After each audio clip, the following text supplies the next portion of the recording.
Hi guys, Luke here and welcome to another FIFA 21 Team of the Season player review, and we start off Sunday's reviews with the 87 rated Norwich City fullback Aaron. So I believe Liverpool were linked with at the start of this season, and the move basically just never got any further than like a rumour or anything like that, to be fair. But I rate him. I'm looking forward to seeing him and a bunch of the Norwich City players in the Premier League next season. Of course, him, Buendia, Cantwell, players like him. Cantwell should have got a team season card in my opinion. I think it's really bad that he didn't, but yeah, I mean, the EFL has got some unbelievably good cards, and I will have a review on Clark Harris a little bit later on today as well. There'll be 2 player reviews on the channel today, and then we'll wait and see what happens at 6 p.m. But 5 games, 0 goals, 1 assist, both 3-star skill moves and 3-star weak foot. Has some very nice in-game stats: 93 agility, 92 defensive awareness, 95 acceleration, 86 composure. Also some very nice stats there for a fullback. I did have the anchor chems that apply to him, and then player traits, he has the one of speed dribbler. I did take him into FUT Champions, where I've just been able to secure silver 1, so 11 wins. So I'm going to get myself 1 player pick pack for the team of the season with no cap, so no like maximum rated card. I could get anything, but obviously I'm not guaranteed a community card. You're only guaranteed a community card if you finish, I think, in gold 2. Now, I've got enough games left to easily be able to finish in gold 3, but to be honest, I think I kind of want to go and complete some of the objectives, try and get that Powell card from Stoke, try and get the Carrera cards, rather than playing up to gold 3. In my opinion, silver 1. I'm more than happy enough just to keep playing to that. The only one that I'll try and maybe get to gold 3 on is the Premier League, but the rest I'm just going to play to silver 1, and I'm fine with that.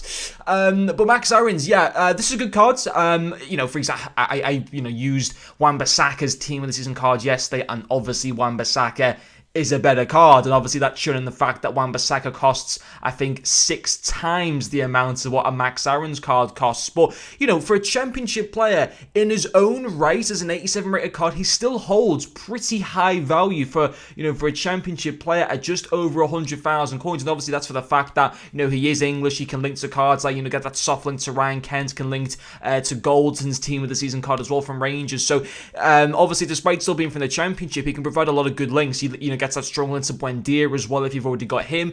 And I liked him. I think is he the best fullback I've used in this game? No, he isn't. I've used for example, as I said before, Wan-Bissaka, Road to the Final, Cancelo are better fullbacks, and so they should be because they're much more expensive cards and they're much more higher rated cards. But Max Aarons, for what he goes for, he's a good option. I like his pace. He's very, very quick. Of course, having the anchor chem style pretty much maxes both his pace stats out to almost 99. So being able to bomb down that right hand side is something that is very noticeable with this card.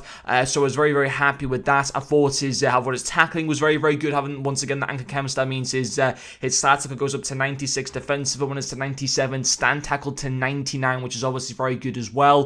And I thought his passing 86 short passing, 81 crossing. To be honest, his passing stats aren't the most insane, and maybe, when I just bought him, I just noticed that the anchor chem style was applied to him, and I just assumed that chem style was good enough to have applied to him. But having a look at it now, looking back in hindsight, he's still got me 1 assist in the in the 5 games that I used him with. But I think this is probably a card that you do probably want to increase. I still thought his passing was good, don't get me wrong, but you might want to increase it just a little bit more because already his dribbling's already really, really good. His defending and physicality as far as fullbacks go is already really, really good. So I can understand people wanting to apply chem style to get that passing up, but I still thought it was good, and obviously he still came away with 1 assist in the 5 games as well. I haven't noted down dribbling being a pro to the card, but it is meant to be one because I thought he felt nice and smooth for a fullback. Of course, having that 91 balance, having the 93 agility was obviously fantastic. On the whole, a really, really good fullback to be able to use. I certainly did enjoy using him.